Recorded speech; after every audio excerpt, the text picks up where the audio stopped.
નમસ્કાર, કુબેરા નાવ સાથે હું પૃથા. નજર કરીએ આજના મહત્વના બિઝનેસ ન્યૂઝ પર. એએસડીએસ સોફ્ટવેર સોલ્યુશનનો 720 કરોડનો આઈપીઓ 28 ઓગસ્ટે ખુલશે.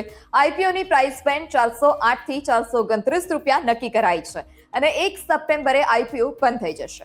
આઈપીઓમાં લોટ સાઇઝ 34 શેરની છે, એટલે રિટેલ રોકાણકાર માટે ઓછામાં ઓછું 14,586 નું રોકાણ થશે.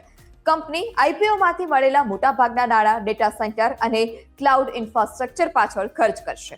શેરનું લિસ્ટિંગ 4 સપ્ટેમ્બરે થવાની શક્યતા છે.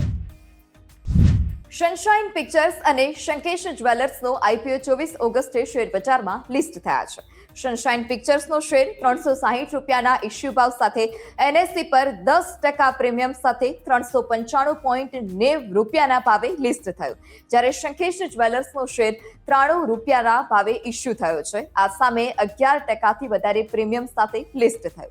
સનશાઇન પિક્ચર્સનો આઈપીઓ 105.81 ગણો સબસ્ક્રાઇબ થયો છે. ઓગમોન્ટ એન્ટરપ્રાઇઝનો ₹825 કરોડનો આઈપીઓ આજે બંધ થયો. આઈપીઓને જોરદાર પ્રતિસાદ મળતા કુલ 105.51 ગણો સબસ્ક્રાઇબ થયો છે. આઈપીઓની કિંમત ₹750 થી 788 નક્કી કરવામાં આવી છે અને કંપનીનું લિસ્ટિંગ 31 ઓગસ્ટે થવાની શક્યતા છે. ગ્રે માર્કેટમાં આઈપીઓની જીએમપી લગભગ 42% સુધી પહોંચી છે. ઈદ મિલાદને કારણે 26 ઓગસ્ટે સેટલમેન્ટ હોલિડે રહેશે.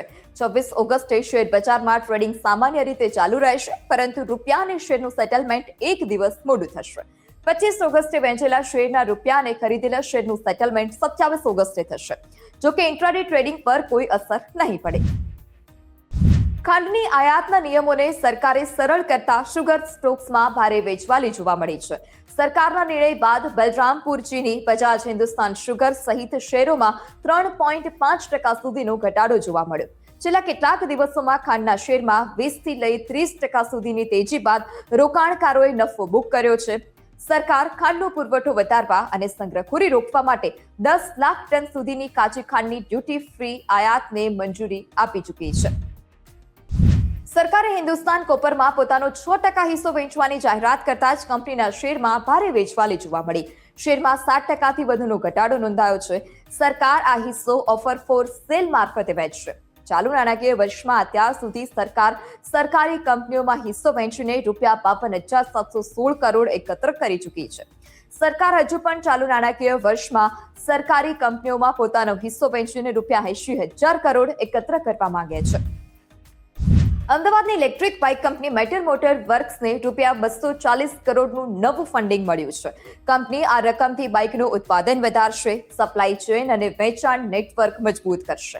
આ સાથે જે કંપની આગામી 12 થી 24 મહિનામાં 4 નવી ઇલેક્ટ્રિક બાઇક લોન્ચ કરશે અને આ ફંડિંગ સાથે મેટરે અત્યાર સુધીમાં આશરે 1,000 કરોડનું ભંડોળ ઊભું કર્યું છે. અમેરિકામાં નોકરી કરવા માટે H-1B વિઝા લેનારા ભારતીયોને હવે ખર્ચવા પડશે વધુ નાણાં. અમેરિકાએ H-1B વિઝાની ફી $1 લાખ થી વધુ કરવાની તૈયારી કરી છે.